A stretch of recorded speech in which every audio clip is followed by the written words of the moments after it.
meu nome é Nádia. Eu tive uma experiência nada fácil de descrever no ano de 1995. Tudo aconteceu em São José dos Campos, em São Paulo. É uma história curta, mas foi uma experiência suficiente para me traumatizar por muitos anos. Naquela época eu tinha 22 anos de idade e estava namorando um rapaz chamado Renato. Eu conheci ele no ano seguinte quando eu ingressei na universidade e começamos a namorar. E também conheci a minha amiga Vânia e o seu ex-namorado, o Pablo. Uma certa noite, eu me lembro que eu, o Renato, a Vânia e o Pablo combinamos de sair para uma festa. O Renato iria nos levar no carro do seu pai, que era uma picape S10. O Renato passou na minha casa, depois passamos na casa da Vânia para finalmente passarmos na casa do Pablo. A casa do Pablo ficava na zona rural, quase na saída da cidade. A casa que ele morava ficava em uma espécie de morro e naquela época estava tendo uma reforma na ladeira que dava acesso para sua casa. Assim que chegamos, o Renato teve que descer do carro e caminhar uns 80 metros a pé para chegar na casa do Pablo e chamá-lo. Eu decidi ficar no carro conversando com a Vânia. O Renato desceu e foi chamar o Pablo. Me lembro que era uma noite bem fria e logo os vidros do carro começaram a ficar embaçados. Ao redor da casa do Pablo era só mato. Havia um poste de iluminação, só que ficava um pouco longe de onde nós estávamos. Estava tudo escuro, mas não tínhamos medo, pois era uma cidade de interior e não havia os perigos de hoje em dia. Eu me lembro que a Vânia estava no banco de trás. Eu estava conversando com ela e percebi que ela olhava para a sua esquerda, onde havia um bosque. Algo parecia preocupá-la. Eu perguntei a ela o que tanto chamava a sua atenção. Ela disse que estava vendo um tipo de animal que parecia um cavalo, mas os vidros do carro estavam embaçados, então ela não tinha certeza do que era aquilo. Ela me mostrou a direção de onde ela estava vendo aquilo. Eu limpei um pouco o vidro e, mesmo estando de noite, com um pouco da luz do poste, eu vi uma criatura negra se aproximando. Eu perguntei para minha amiga: Vânia, aquilo é um cavalo ou é um cachorro? Eu não sei bem, disse a Vânia.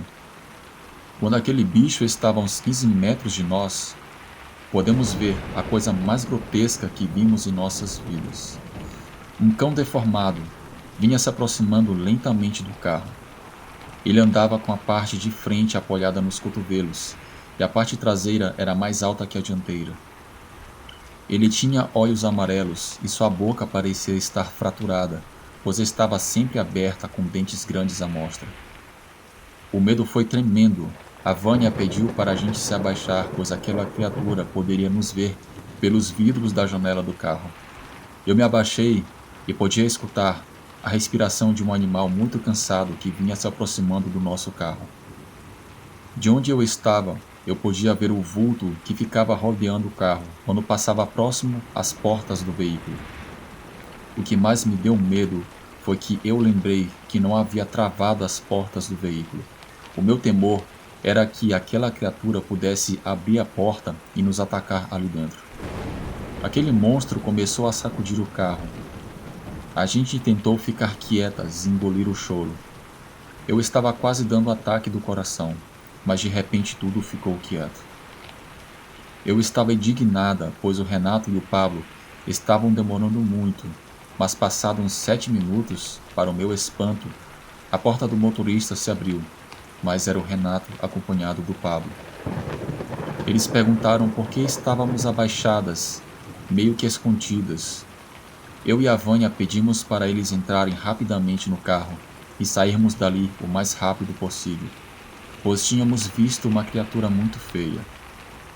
O Renato não acreditou em mim e disse que nós vimos um lobo ou algo do tipo, mas a Vânia estava em estado de choque, e depois de dizer a eles o que vimos, eles perceberam que não era algo comum e que não estávamos brincando. O Pablo disse que era melhor levar a Vânia para casa. Eu também não estava mais com vontade de sair naquela noite, e pedi para voltar para casa também. O Renato ficou meio chateado, mas atendeu o nosso pedido. Enfim, não teve festa naquela noite, e após ver vários relatos aqui no canal, Eu tenho certeza que naquela noite vimos o lobisomem, e talvez a nossa sorte foi que ele não nos viu ali dentro do carro.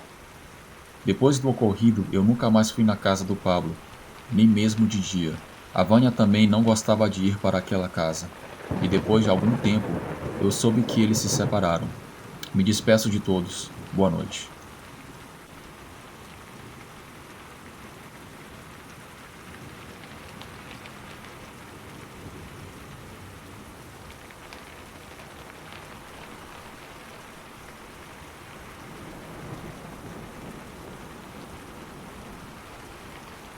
Boa noite. Sou o Luiz. Vim aqui contar mais um relato no canal do meu amigo Bruno, do Relatos do Frank. Tudo aconteceu em 1990, com um amigo que se chamava Jonas, que morava em um vilarejo. Ele morava a 3 quilômetros do sítio em que eu morava. Meu amigo Jonas namorava uma moça em um outro sítio que ficava a 8 quilômetros de onde ele vivia. A estrada para onde dava acesso aos sítios dos pais de sua namorada também passava por nosso sítio. Ele sempre voltava de lá à tarde, antes de escurecer. Mas certo dia, em um domingo, resolveu ficar até tarde, porque o pai da moça fez um churrasco e ele, se divertindo, não viu as horas passarem. Quando se deu conta, já era 11 horas da noite. Ele se despediu de sua namorada e de seus sogros e foi para casa, aproveitando a companhia de um amigo dele que tinha ido no churrasco também, e vieram juntos conversando pelo caminho. Até perto da casa desse rapaz estava tudo tranquilo. Quando esse amigo dele chegou em casa, eles se despediram e Jonas seguiu para sua casa sozinho.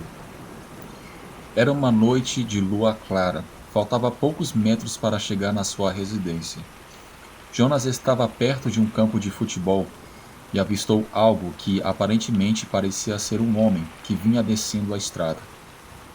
Até aí tudo normal, mas aquilo ficou tenebroso quando aquele homem, ou aquela figura, começou a flutuar em sua direção.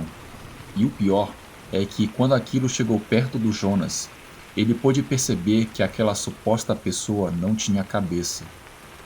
Do nada, começou uma ventania e Jonas teve que voltar para trás, correndo, apavorado, e a aparição chegando cada vez mais perto. Jonas correu para a casa de seu amigo, bateu na porta e quando seu amigo, de nome André, abriu a porta, Jonas desmaiou. Rapidamente colocaram ele no sofá. Depois de alguns minutos ele voltou à consciência. Então Jonas contou o que tinha acontecido. O pai do André confirmou que essa assombração é bem antiga, desde o tempo de que toda aquela região ainda era mata fechada. E aquela assombração é de um homem que foi degolado por causa de uma briga entre peões. E ele foi morto com golpes de foice, ali mesmo naquele local, há muitos anos atrás. Jonas passou o resto da noite na casa de seu amigo, e nunca mais andou sozinho à noite por aquele trecho da estrada. Bem, esse foi o meu relato. Espero que tenham gostado. Tenha uma ótima noite.